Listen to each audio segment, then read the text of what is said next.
Welcome to a very special episode. 40th years, baby. Top Gun, F-14 Tomcat. Woohoo!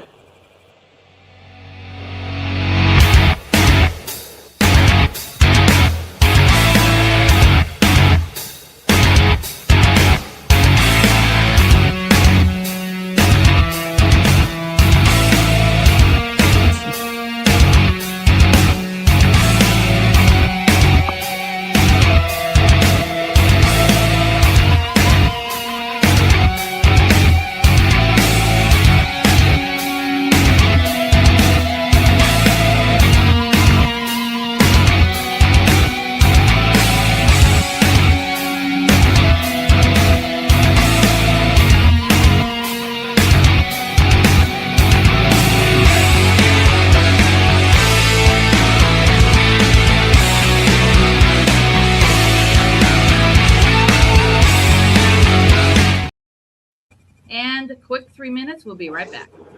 In the shuttle spreader. They are the last people to exit from under the aircraft.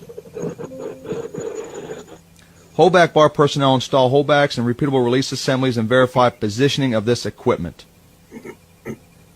The center deck operator communicates with catapult control stations, relaying the catapult selection valve settings for the launching officer. The jet blast deflector operator raises and lowers the JBDs. The JBD prevents jet blast from hitting personnel and aircraft of the catapult launching area. The weightboard operator verifies the aircraft gross weight with the pilot prior to launch. The arresting gear topside petty officer supervises the arresting gear topside crew. They are responsible to the AGO for making sure arresting gear equipment is in good working condition. The deck edge operator retracts the arresting gear wire after recovery of each aircraft and is stationed in the catwalk. Hook runners ensure cross-deck pendant and purchase cables have been disengaged from the aircraft tailhook, and when the landing area is clear, they give the retract signal to the deck edge operator. Deck checkers make sure the landing area is FOD-free, the wire is in the position for aircraft recovery, and all personnel are clear of the landing area. Aircraft maintenance crewmen, or maintainers, make sure that the aircraft are repaired and ready for taxi and launch. The helicopter landing signal enlistment, LSEs, directs the takeoff and landing of all helicopters using hand signals. The LSE wears a red helmet.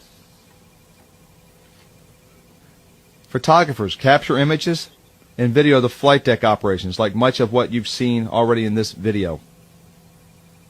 Brown jerseys are the plane captains who make sure aircraft are inspected and serviced before and after each flight. They are responsible for the cleanliness and general condition of each aircraft. They also supervise ground starting procedures and ride brakes in their aircraft when moved. Special drills and procedures for crossing the landing area.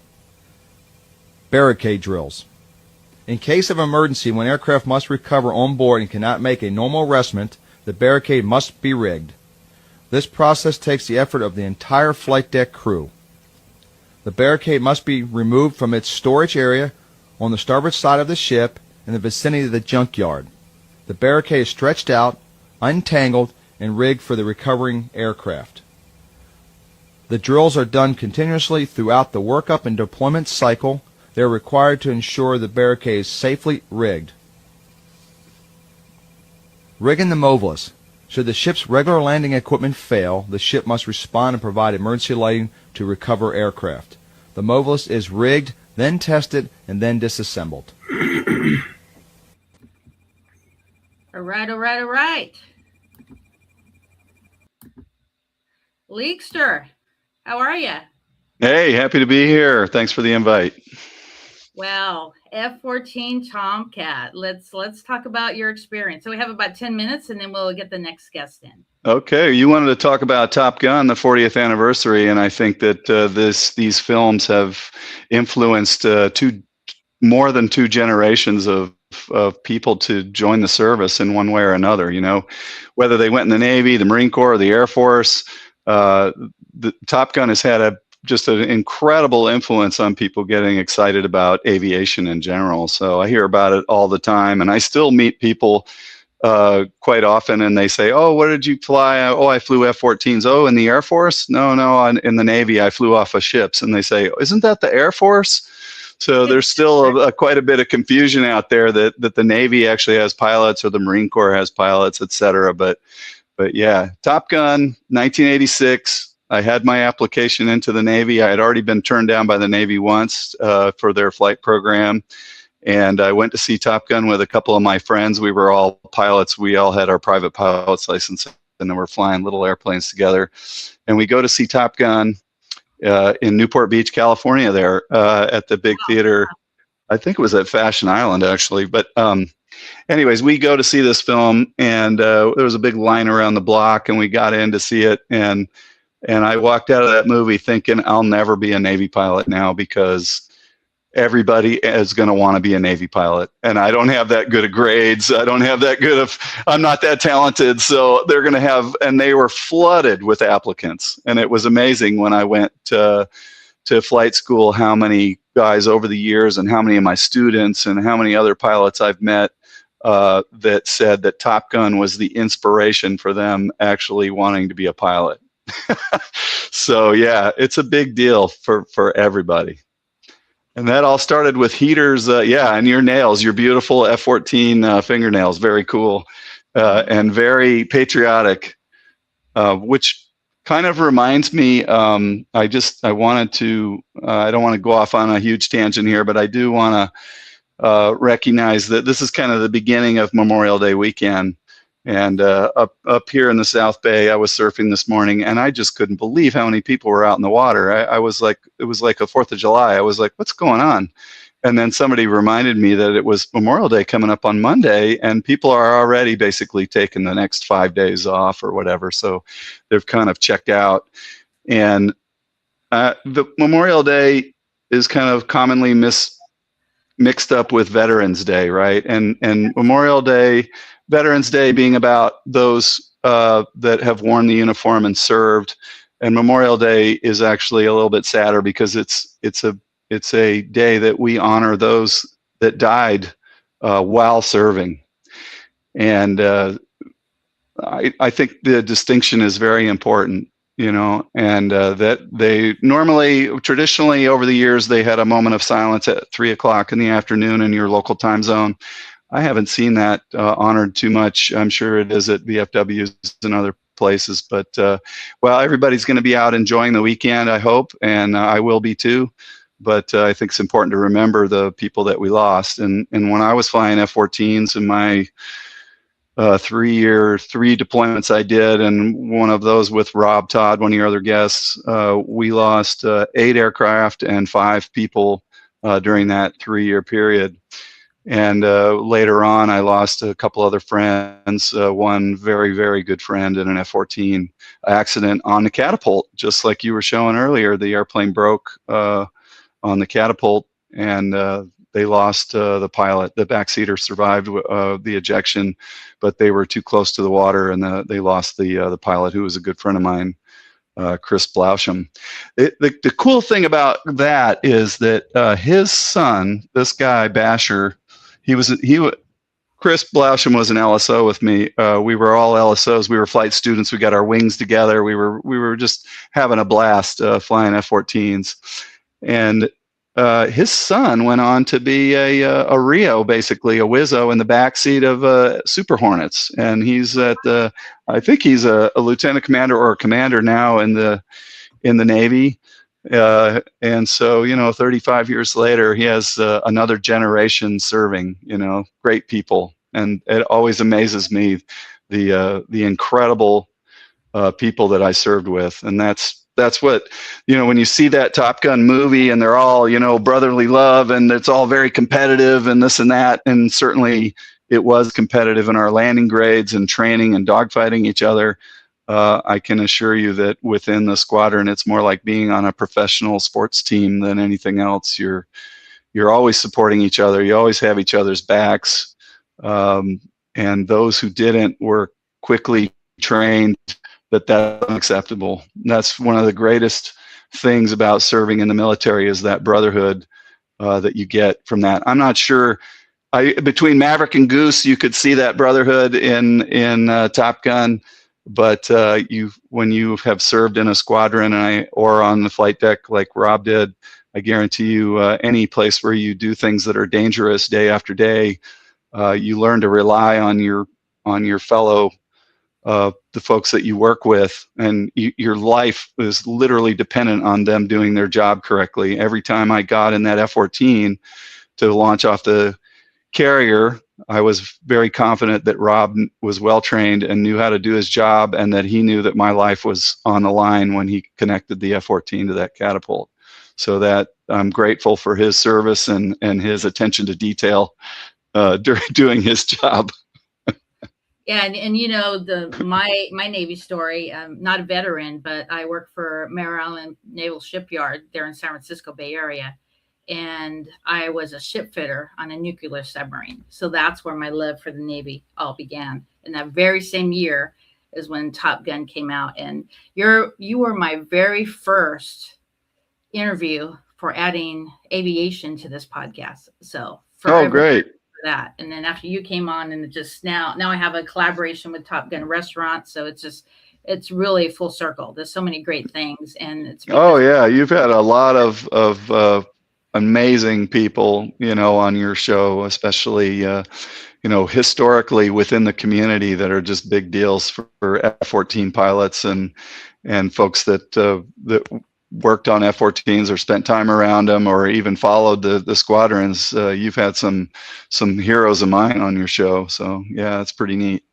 Thank you. And I know you have to leave in a few minutes, but so this Sunday is National Aviation Maintenance Technician Day, and happily I'm going to be on the carrier, the USS Midway, all weekend. And on Sunday is Meet the Aviators. So this one I hold very near and dear, Pete Pettigrew. He actually passed away a couple years ago. And Chappie, who is a docent at the USS Midway, we did a podcast that was all dedicated to Pete. Is there anything you'd like to talk about him? And then also close out your time with all what the maintainers have meant to you. Oh yeah. Well, the thing is that you forget when you become a naval aviator is like anything, a lot of pilots are very egocentric, and you feel like you're the first one that's ever done this. But I'm just a history nerd. So, I grew up reading all the books from Eddie Rickenbacker in World War I and Jimmy Doolittle and all the things that happened in the Korean War and Vietnam and the guys, my dad being a pilot himself, I hung around with a lot of Vietnam pilots growing up, and these guys were just walking gods to me, right? And you realize that there has been generation after generation after generation of real legitimate heroes. I mean, guys that have done just and women, of course. When I say guys, I mean that in a broader sense, that have done incredible things in aviation and inspired me in my career. And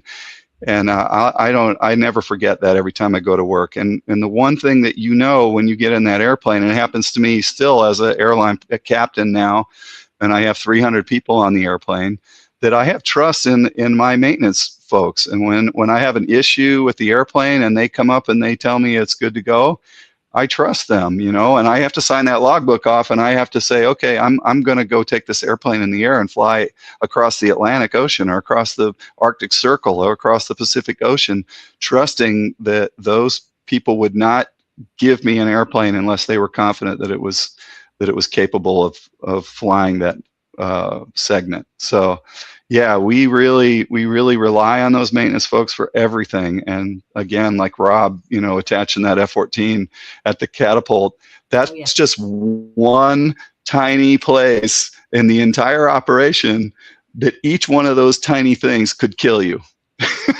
could result in catastrophe and somebody's death. And everybody has to, and that's why we have a lot of checks. We have checklists, and we have people that are standing behind and observing, that are checking the checkers, and we're constantly debriefing each other and trying to become better at our job. And it's such a great lesson learned. I mean, leaving the military with all those skill sets really enhanced my life, made a huge difference for me. I'm really proud to have served, and I'm proud to have served with folks like that. Thank you. And so before we close your session out, talk about a young person who wants to be in aviation, especially in the naval aviation. What is the steps so they can fulfill that aviation? Yeah, I mean, it's about attitude and a little bit of luck and some hard work. You create your own opportunities, and this goes for anything in life. And I think all naval aviators would agree with me that, a lot of people will say, "Oh, you're really lucky you did this," and you feel like, well, nobody just came up to me and handed me the keys for an F-14. I had to apply. I was turned down many times. I was turned down by the Air Force. I got turned down by the Navy three times. I finally got accepted. You might have a physical disability that prevents you from flying, and that's where luck comes in. I was lucky that I had the body that I could pass the physical test. That I had the cognitive capability to fly fighters, that I didn't get airsick. There was a lot of just plain old luck that came in that sense, but my desire, my passion, my perseverance, the hard work that I put in, not giving up, not taking no for an answer. And had I not gotten in the Navy, I would have continued to fly light airplanes, and I would have done whatever I could to try to gone to a commuter airline and eventually become a major airline pilot. That was my long-term goal, and I just kept trucking along. So there's that. I think a lot of psychologists call it grit. And it's something that's very hard to identify through psychological testing. And you see when you go through survival school, when you go through POW training, when you go through officer candidate school, when the SEALs go through BUDS training, it's not always somebody that you see that's a bodybuilder or a marathon runner, or you look at this John Wayne figure and the way they present themselves, and you think, oh, that person's going to make it, and I might not make it. And then you get into those high stress, mental stress situations, and you see them fold up and leave, and it's surprising. You get taken aback. You go, whoa, I'm not even close to quitting. I mean, they haven't even come close to get it. Everybody goes through this point where you're like, I don't know how much more I can take. This is really hard. Can I pass this test? Whatever. And you see people that appear to be skating through or not, but occasionally you see people fold up that you would never have imagined that would fall out. And it's very surprising. But that grit, they test, they do all these psychological tests, and they have a really hard time figuring out who's going to stick with it no matter what. It's a tough thing to identify. You just have to dig deep and go for it. I always told myself they can't kill me. Of course, they probably could have, but I used to say they can't try to kill me. And I actually want to introduce you to this amazing young man that I met over the weekend, and he is stationed on the America. So apparently there is another America. So yes, there is, and it's a small deck carrier for helicopters. Yeah, it's an amphib. I can't remember, but yeah, it's not a super carrier or like I was on. But yeah, it's I'm glad to see that the legacy of the name is carried on. That's great. That's awesome. Well, thank you so much for coming on, and you can stay in the green room, or you can pop off, and this is going to be evergreen, so you can watch it at any time. Thank you so much. Okay, thank you. Okay. Javier Medina, USS Enterprise, CV N65. Let's talk about your story. How did it all start? Top Gun movie, OG. Oh, wow. My story began in the early 80s, 1980, with The Final Countdown. That's what hooked me.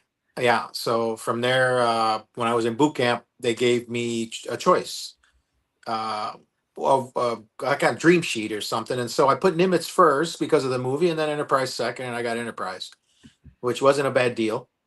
And then early on, when I got aboard, we were doing some workups, and next thing you know, they sent us. we just did a 30-day workup, got back to Alameda, and then 3 days later they say, hey, you're going back out again.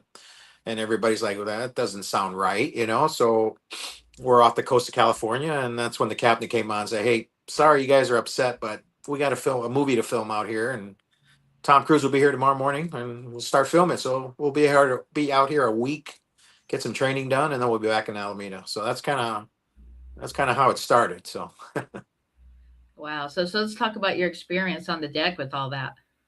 well, I got to see all the scenes filmed in the hangar. That's where they started filming on the flight deck. Actually, the very first scene was the scene that didn't even make the movie. It's called a barricade arrestment. So that's that. I think you just mentioned that with the previous gentleman you had here. So they did a barricade. They tried to do the barricade arrestment, but they couldn't make it work. And since I saw it in the final countdown, I don't know how to make movies or anything like that, but I could tell immediately this is not going to work. This is not the final countdown. And so obviously, as you saw, they didn't put it in. So they filmed it, but didn't put it in. And instead, you saw the night carrier landing, which I thought was a better choice.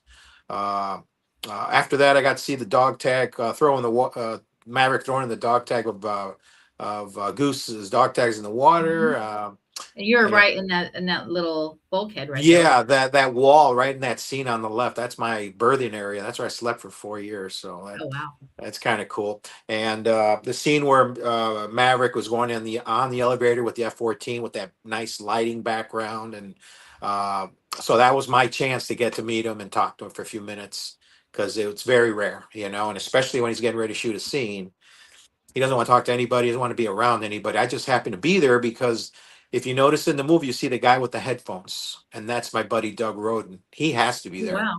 Okay. and so I was there with him. So that was my moment to talk to Tom, and so I got a few minutes with him alone, and not just basic questions. You know, how do you like the ship? What do you think of it? Stuff like that. Did you meet And Marco? Marco, who's Marco? Yes. He actually, I believe he was either behind Tom Cruise or Slider in the movie. I I have to. Well, at the beginning of the podcast, you could actually see the slide. He's going to be at the Kansas City. Okay, yeah, I Yeah. don't recall that name. You know, Kilmer, with his drama all week. That was really interesting. And it started in the hangar, and back in the day, the Enterprise had basketball nets that rolled down from the ceiling. Mhm. And he walks in a hangar net control and orders the chief, who looks like Ving Rhames' brother, by the way. And I'm sure everybody knows who Ving Rhames is. Well, imagine him in a chief's outfit. So you don't mess with him. And he ordered him to roll the nets down because the captain said so.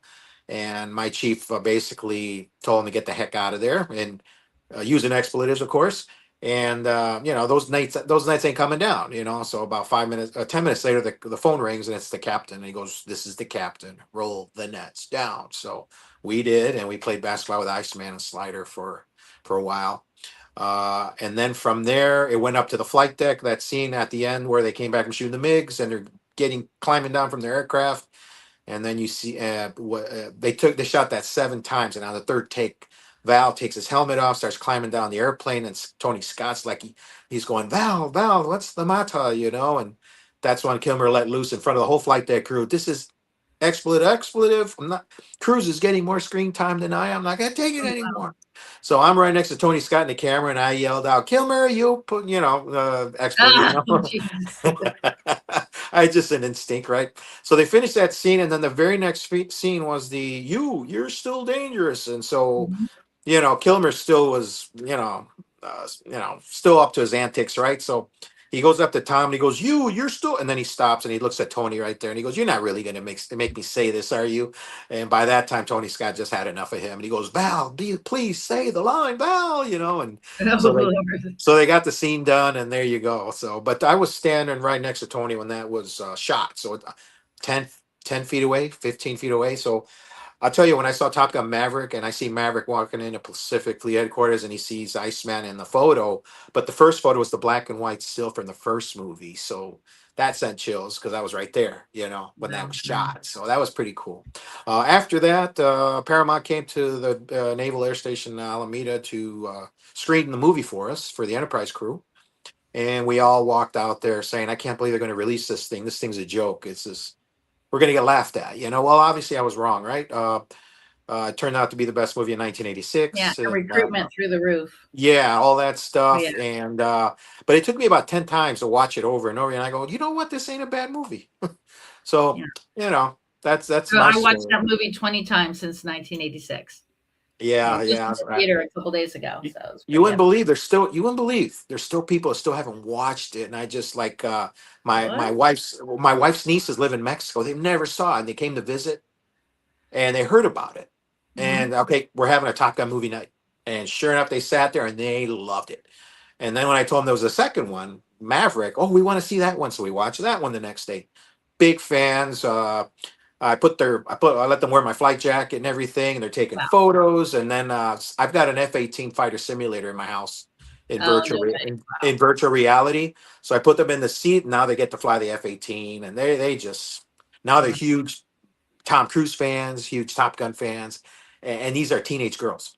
But You there's know, nothing like the OG. You got to admit that. I think no, that's nothing like that. But nothing like that. it's just nice to see and get give a new generation to see Top Gun again. And that to me Mhm. is pretty awesome. To share that.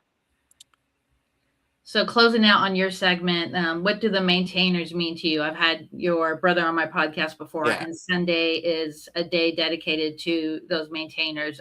What do they mean to you? Well, as you know, I'm a real pilot. I fly a corporate jet. So Hmm. without maintainers, we're not going anywhere. And this applies to the Navy, the Air Force, everybody. Actually, any pilot that flies an airplane, without them, we can't go anywhere. And it's a trust that's between the two to have. And so but it takes a team to actually fly a plane. It's not just a pilot. You got to have the maintainers, you got to have the ramp crews, everybody that supports the operation as a team. And unfortunately in my business, I find certain people slagging in their Hmm. jobs and they don't take it seriously. And that's when I got to take them aside to go, you know what, you're a ramper, but your job's just as important, because if you don't do your job and you break something, I can't go do my job. Hmm. You see, Yeah. so, and I've done it several times already where I had to school everybody, and your job is important.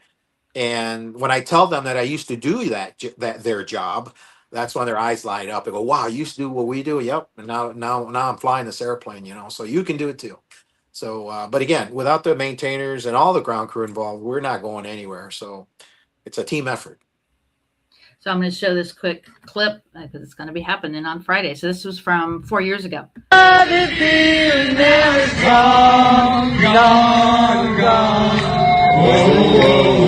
See ya, Bernie.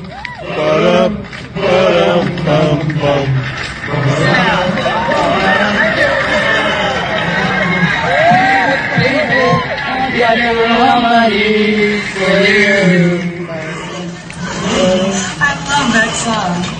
I've never seen that approach. How long have you two been doing this act? Oh, I don't know. Since, Puberty? right, puberty. I'm Charlotte Blackwood. I'm Maverick. Maverick? Does your mother not like you or something? No, it's my call sign. So that was pretty cool. And I was on a cruise last week on Virgin Voyages, and I'm like, oh, let me go take a break in the room.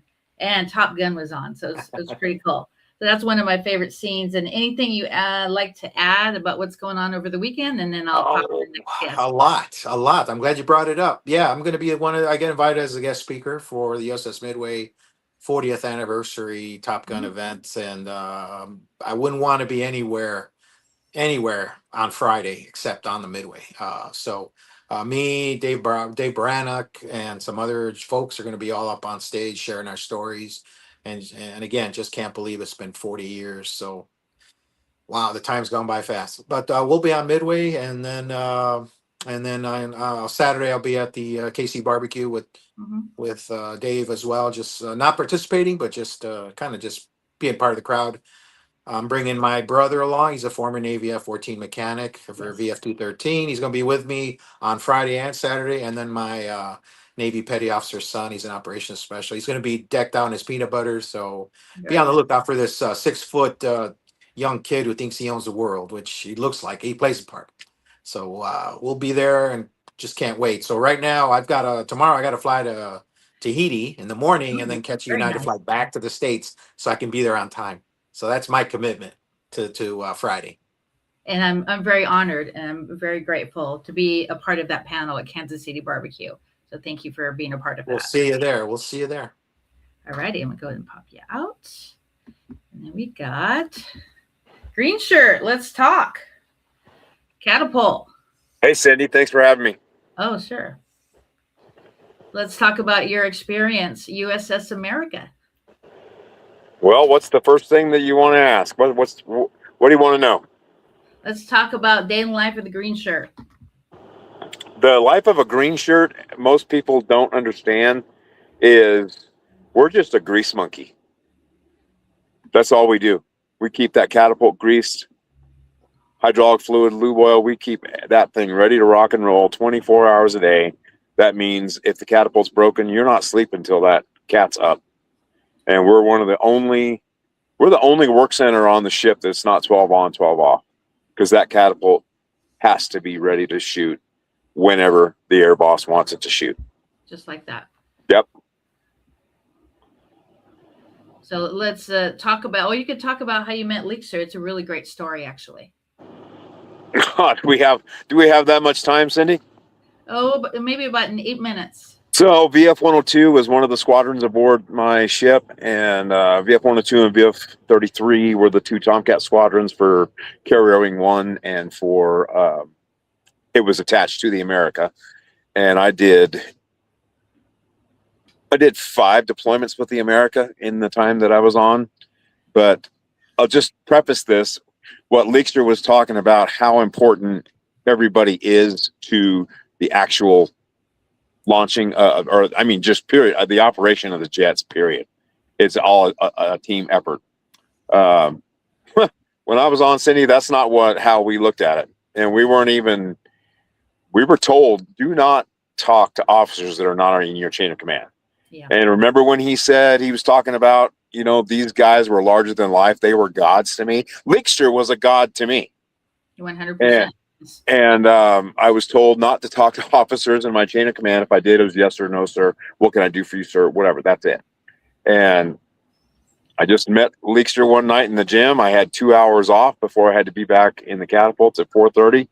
Met him in the gym, and I could tell pretty quickly that he was an officer, and extremely nervous. And I said, I was like, "Are you a pilot?" And he goes, "Yeah, man." And it wasn't formal at all. And I said, "Oh, I'm sorry, sir." He goes, "Dude, no, don't worry." And I said, "Are you a Tomcat pilot?" He goes, "Yeah, man." I was like, "Oh my God." I was just fangirling him, right? Just completely enamored with this. And I said, "Oh," and I kind of stuttered, and I'm like, you don't take," I was like, "You don't take cameras or anything up, do you?" And he goes, yeah, man, sure do." And I said, "Oh." He said, "You have it on you?" I was like, "No." I said, "It'd be in my berthing, And he goes, "Oh, just bring it up to the ready room and give it to me." And I'll just say this too, Cindy, the ready room on an aircraft carrier is a sacred place. That's not some place that you get to go, especially when you're not in the squadron. You are not welcome in those spaces at all. And I was like, "Yeah, just grab my camera and take it up to VF-102's ready room." "Yeah, roger that. Got it." So I raced up there once we finished working out, and I was so nervous, Cindy. I addressed the guy that opened the door, who's another Tomcat pilot, as an enlisted guy. And I said, "Is Petty Officer Leekster here?" And oh God, I just wanted to die, because here I just met one of my heroes, and I just addressed him with an enlisted rank. Okay. And he was so cool with all of this. Very, very humble. Yes. And all the guys in my work center said, "Tomcat pilots don't care about you. They don't care about what you do. They don't even know that you're there." And with my interaction with him, and I believe Barbary Pirate was the CEO of VF-102 at the time, and he invited me in that work center and in that room, that ready room, which sacred place, nail that first. And I started realizing the gravity of what was happening, right? And Barbary Pirate, Commander Barbary, his call sign is Pirate. He's like, hey man, what do you do on the ship? And it wasn't, sailor, what's your job? Tell me what you do. It was, hey man, what do you do on the ship? And I said, I just work in the catapults. I'm a grease monkey. And he like stopped and he looked at me and he said, oh my God. He goes, you guys do such an amazing job underneath those jets. And Cindy, I started getting sick to my stomach. My head started getting red. The room started spinning because all of a sudden there was a validation for whatever it was that I was doing. And Leekster came out shortly thereafter. I gave him my camera. And I will tell you, I did not walk back to my work center. I floated back to my work center. I didn't touch the floor. I can imagine how you feel. That was. And I raced back there and I told them, all my friends and my guys in my work center, what happened. They're like, BS, that's not true. Pilots don't do that. Well, the next day I got to launch Leekster, and I got to launch him off Cat 3, and he even showed his camera up to me in the glass as he was taxiing to the Cat. And I was like, oh my God. he's got my camera. And I told everybody that. Nobody believed me. And so I don't know if it was that day or the following day, Leekster came down and he brought my camera back to me. And he also took his VF-102 patch off and gave it to me in front of all those guys. Oh, wow. And everybody was like, who was that? I said, remember that pilot that I gave my camera to? They're like, yeah. I said, that was him. I said, that's the guy that flew it. And you remember cameras back then. You didn't get to see the pictures for 3 or 4 months, however long it took for you. And we were deployed, so we would have to drop them off in port somewhere and then pick them up on the way back. And I dropped them off at the NAS, the one in Naples, Italy. And then I returned around and we picked them up. They shipped them back to the ship, coming back. And then that's when I got those pictures that Leekster took for me. Well, let's talk about this picture, and then we'll bring in Lorenzo. That is me. I'm walking up AB 101, Tomcat for VF-102. I'm walking him into the NGL. You can see you can see the yellow shirt directing him right there. Mm-hmm. You can see me directly underneath. I'm grabbing a hold of that nose gear. Why? Because that intake's about to pull me in. And I've got a hold of the jet there, making sure that launch bar walks into that track, which is the NGL track, stands for nose gear launch. It's my job. Soon as those little side points on the launch bar grab or go into that track, that aircraft is mine until it leaves the deck. Wow. Maintainers. Let's talk about that, and then we'll bring in Lorenzo. Well, just like Leekster said, and just like Javier said, it's a team effort. Nothing happens without everybody doing their job and doing their job at a very high level. And you don't ever realize that until it's actually, what you're doing. You don't realize that you're a vital cog in that wheel too. And it takes a while for you to figure that out. But Leekster's leadership and the way he responded to me as an officer, and I was enlisted, changed my whole entire naval career. Because at the time, I was kind of disenchanted with the Navy. I was being told, I can't do this, I can't do that. Nobody cares about you. You're just a number. Leekster taught me that I was not a number. And I got to do some other cool things after that. So. And then you reconnected after all these years because of Tall Tale with Taco, Mitchell Bell. Because of a Facebook post that I made. Mm-hmm. Yeah. 36 aviators saw that post and they all reached out to me and said, hey man, we know this guy.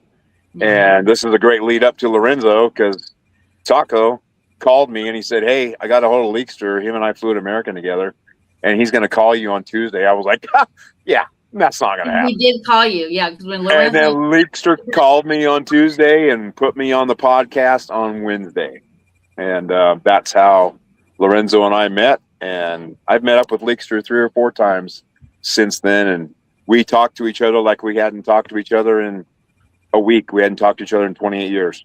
So that's the brotherhood that he was talking about. Yeah. Well, thank you so much for coming on. You could hang tight till the end of the show. I'm going to go ahead and pop you in the green room, and we'll see you here in a little bit. Thank you. Thanks for having me, Cindy. You're welcome. Wow.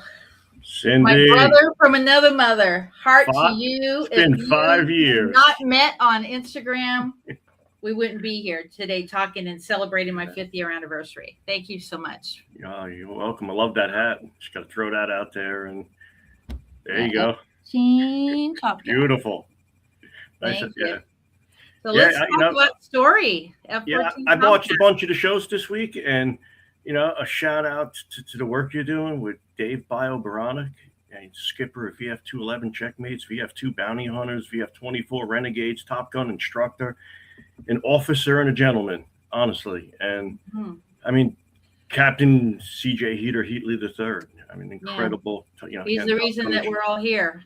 That's Yeah, why that literally, filmed. literally. Yeah, absolutely. And yeah, it's an honor. It's an honor to be here tonight to hear Javier's story, and that was amazing. And I'm loving that he's going to be on the Midway Friday, delivering his leadership, passing it on to the next generation and inspiration. And these people, they're not just faces on a screen; they're life mentors, and their leadership and the roles and what they did even creates us in purpose. And especially Rob Todd, he's probably one of the closest people I am to, and his leadership's changed my own life, to say.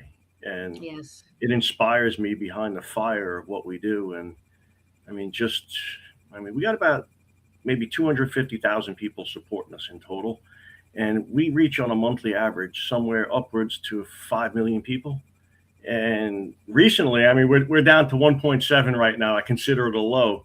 In theory, it's almost 10 times our audience, and yet I still consider that a low. And it's a delivery of the leadership of everything we see. And when you watch Top Gun, yeah, there are the famous names of Maverick and Goose and Iceman and Hollywood, and there's the real people that brought that to life. Bozo, Pete Pettigrew. The names are just distinguished in the Navy itself that did this. As you get to meet them regularly at the Top Gun Kansas City barbecue, and so that, awesome, man. Just excited, honestly. yes, and I'm hold this picture very near and dear to my heart. I actually have this right in my office, and There you go. I'm so blessed that I had the opportunity. And check out what it says here: to coach. Good luck, Buzz the Tower, Pete Pettigrew Viper. That's pretty cool. That is an awesome picture. Absolutely. So Yeah, we have about 8 more minutes. We have 8 more minutes. So what would you like to talk about to get people excited about having a naval career? Well, I myself, I grew up with Grumman, the assembly line here in Grumman-Calverton, Plant 7 flight test. And since I was a kid, Tomcats coming over the fence with no Navy squadron on them, just tail numbers from being built brand new. And sometimes you'd see a remanufacturer come in and the Navy would clean it up and it would still retain its squadron on its tails. So growing up with that, and then working my way through college, and then getting involved with congressmen gave me federal access to the program, which we tend to call these days the backstage pass to the rock show, to the concert. And I got to see this all from behind the scenes inside the hangar on a Monday morning, and federal privilege to be there, to say. And so getting to see how these people live their lives, and the leadership and the competitiveness with each other, right down to the maintainers. They all want to do the best job. And it's not easy. It's a lot of hard work for engine aircraft for the United States Navy. And, made a lot of good friends there when we did this. And it gave us the inspiration to start a podcast. But before we started a podcast, I started a page to just tell the story of Grumman-Calverton and Grumman, where the jet came from. And by then we got hijacked by the Navy. And from there, we moved over to a lot of squadron history, and then we started doing podcasts, and we started bringing guests on. And Leekster, as you just seen on tonight, he's one of the hosts of our shows, and we have Siphon as his co-host with him on that show. So we do Pilot Rio with each show, and for Leekster flew the A and the B, Siphon flew the D, and he's one of the last people to actually fly an F-14D because we have 31 Tomcat at Rio. So we started a second show based on wanting to just be able to reach out to the community more and deeper, and having more of an open schedule to grab people to debrief them. Literally, it's more of a career debrief. It's not a show, like, we're not journalists, to say.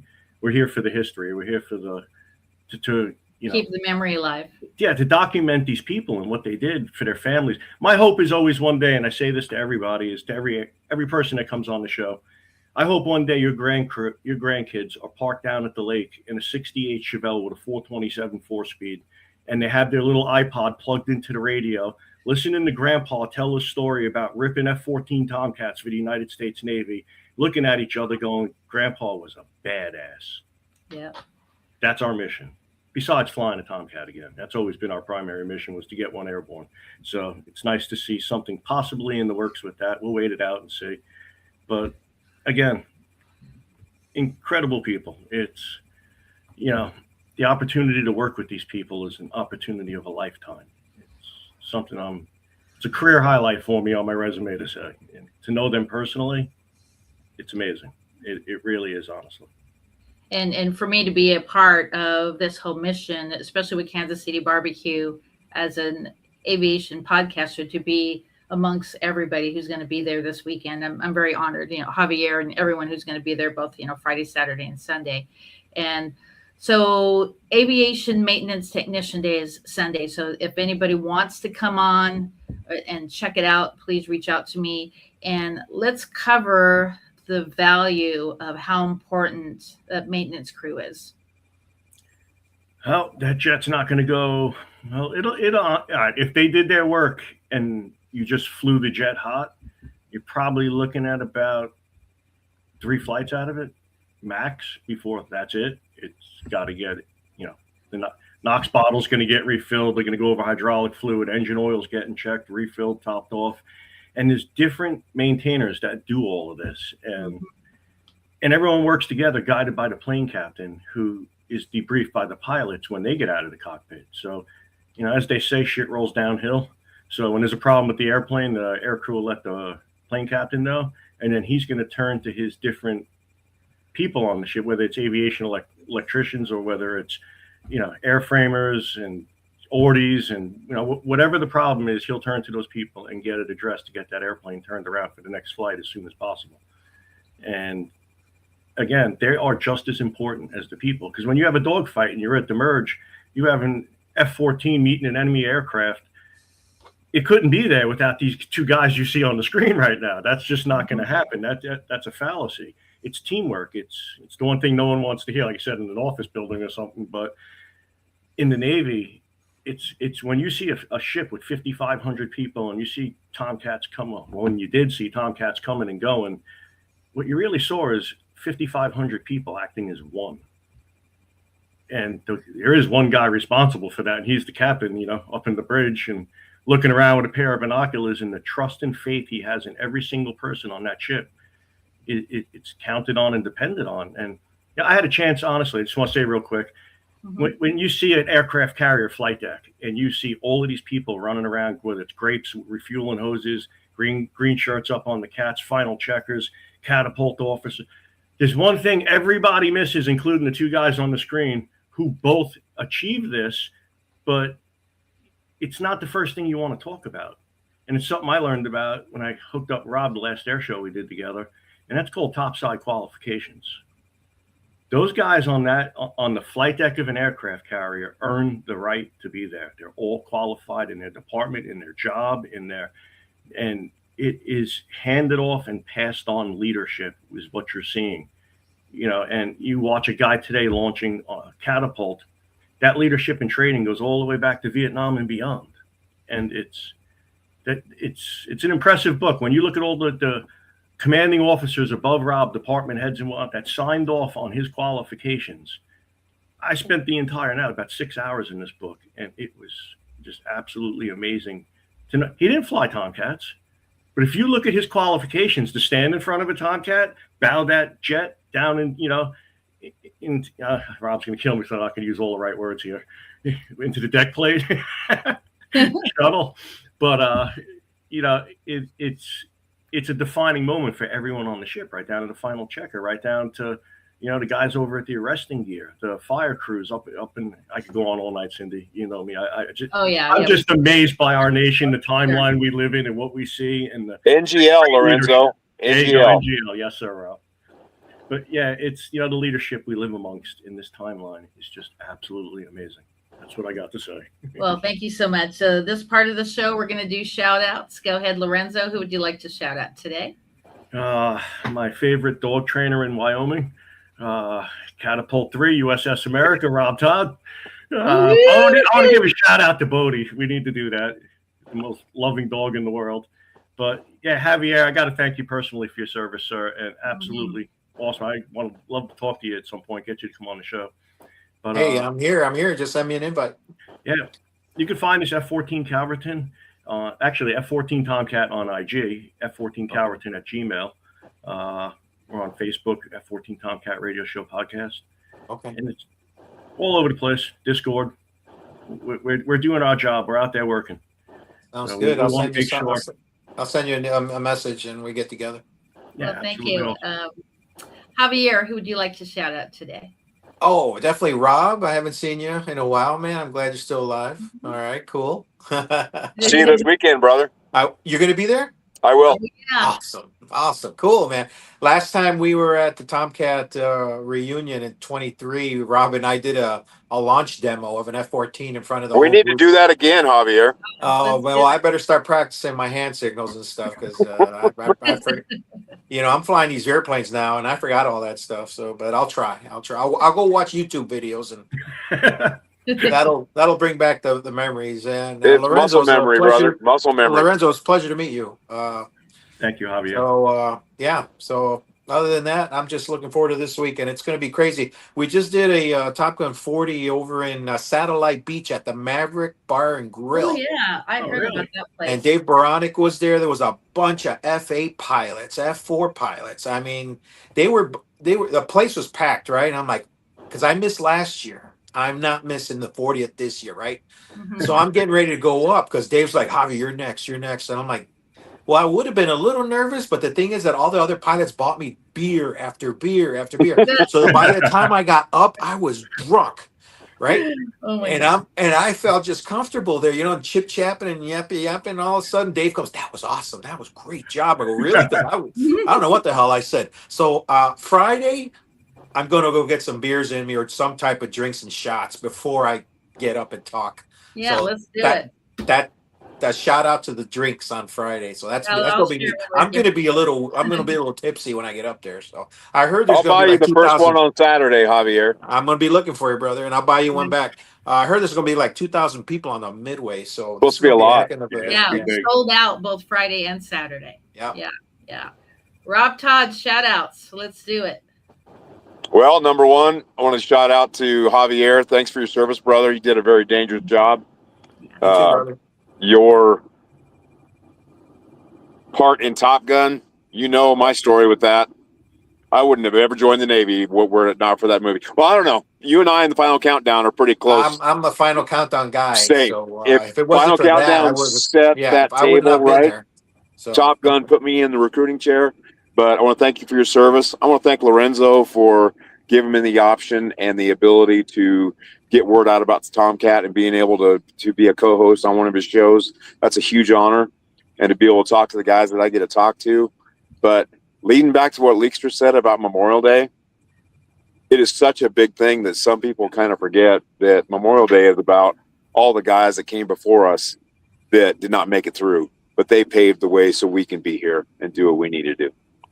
And our services. I lost friends on the Big E, man. So I've got a Facebook page for our division, and every one of those guys that we lost is on there. We do a shout out to them every time on their birthday.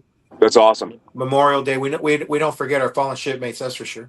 I look forward to meeting your brother this weekend too. He's VF 213 mechanic and plane captain, man. Yeah, he's all pumped up. You'll see him in his flight jacket and VF 213 hat. So well, that's another shout out I'll do. I'm restoring a Tomcat in Waukene, Kansas, and that is going to be going full speed this summer. I've got 20 guys coming out to work on it. Can I ask both of you, because my video cut out when I sent Lorenzo a message, what do you guys think of the F-14 possibly coming back and being at air shows? I am just over the moon over it, but we're just it's a waiting game, right?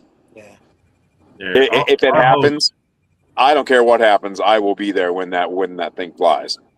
Our hosts are the end of the line of the program. One of the jets chosen is AJ-112, which is our host Siphon delivered that to A-Mark. He even signed it, his whole signature on the nose, and Tom Catters, thanks for the ride, the whole thing. And so he's the one that, there's a lot of people don't understand with these airplanes because they're Ds. They're not just As. You can just throw fuel in them, hydraulic fluid, fire them up, find the leaks, fix it, and fly away. A D is a digital bus aircraft, and it's not like that. You have to have diagnostic software to plug into the jet to do system tests. And so when you get into that, Siphon installed D05 software, which is 2005 represents the year of the software. So D05 was what they loaded in to go out with on the last cruise in 05. And so he understands the software and everything you're going to see on that screen. He was part of that maintenance division, I guess, in the squadron for the Tomcatters. And then Smokin is the last, Smokin and Rocco, last F-14 Tomcat demo team in 05. And they were also the last VF-101 RAG instructors. But again, more than that, being the last RAG instructors, teaching someone how to fly an F-14D, which makes them quite very relevant in this situation. But the fact that they're the last ones to carry an FAA F-14 demo license. And what are we asking this possible future aircrew to do? Take Tomcat out and demo it in an air show. Well, who's the last one to do that? Who's the youngest? Again, we got many options out there, but we want to talk about it tomorrow night. We're going to do a live on IG at 9:00, and it's going to be based on the reality of this. It's everyone's out in front of their house. I was telling Rob the other night, everyone's out in front of their house shooting their guns, dancing. We're getting cats flying, and I'm like, get back in the house. I'm like, you need right now, if you're serious and you want to see this happen, you need to call your congressman. You need to call your senator. That's what needs to happen right now. We need to already done that, Lorenzo. Yeah, they need to be overwhelmed to let them know that their constituents want this airplane released from the United States Navy and turned over to Huntsville, carrying out rocket air and space. So that's where we're at. Once those planes come over the fence, that starts the next phase of, let's move. If I was to give you a timeline, 2030, 2031, if it ends up going to NASA and Kennedy Space Center ends up being the one to host the airplane, which is what it looks like is going to happen, because they're allowing a subcontractor to come in as the operator of the aircraft in the bill. So based on that, Kennedy would be the ultimate home because they have the funding for the hangar, for the Huffers, for the, everything you need for the test equipment and the runways. And you have Jared Isaacman, who's a big Tomcat fan, and Reed, who just went around the moon in Artemis, flew that actual Tomcat in his logbook. And he's going to get it in front of him. So we're kind of hoping he's going to head up the program to restore and put this back. But that's what we're hoping for. Yeah, when we last got some word from him, we're trying to get him to come on the show. Looks like it's going to happen, but he asked for some downtime because he's like, I just got back. Everything's crazy. Yeah. And he's like, I haven't seen my family. He's like, well, I'll come on. But he said, though, he wants to get on a moon mission and actually land on the moon. And he's like, and a distraction of restoring a Tomcat for, shits and giggle air show passes. He's like, I'd rather go walk on the moon, man. I'm sorry. So I get it. You know what I mean? But still, to have such great leadership, and how many people, want to come out of the woodwork to help support this, and whether it's financially, whether it's with their hands, they served.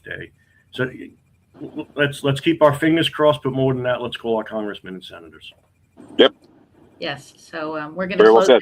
Let me just go through the schedule. So Friday we have Top Gun OG Original. Saturday, Maverick, and also Saturday during the day. You could actually see at the end of the show, you could look at the outro that has all the information. I got myself, Javier Medina, his brother will be there as well. Dave Baronic's going to be doing a book signing as well as a lot of people who very instrumental, a part of this Top Gun OG movie. And of course, my favorite day, National Aviation Maintenance Day, which is on the 24th. You could actually reach out to me if you like tickets. They're right around $39, $40. And of course, the holiday. The USS Midway Museum is doing an event on Monday as well. Anything else you'd like to mention before we close out? Tomcats. Anytime, baby. All right, I'm going to close out. Just hang tight, and I'll see you in the green room.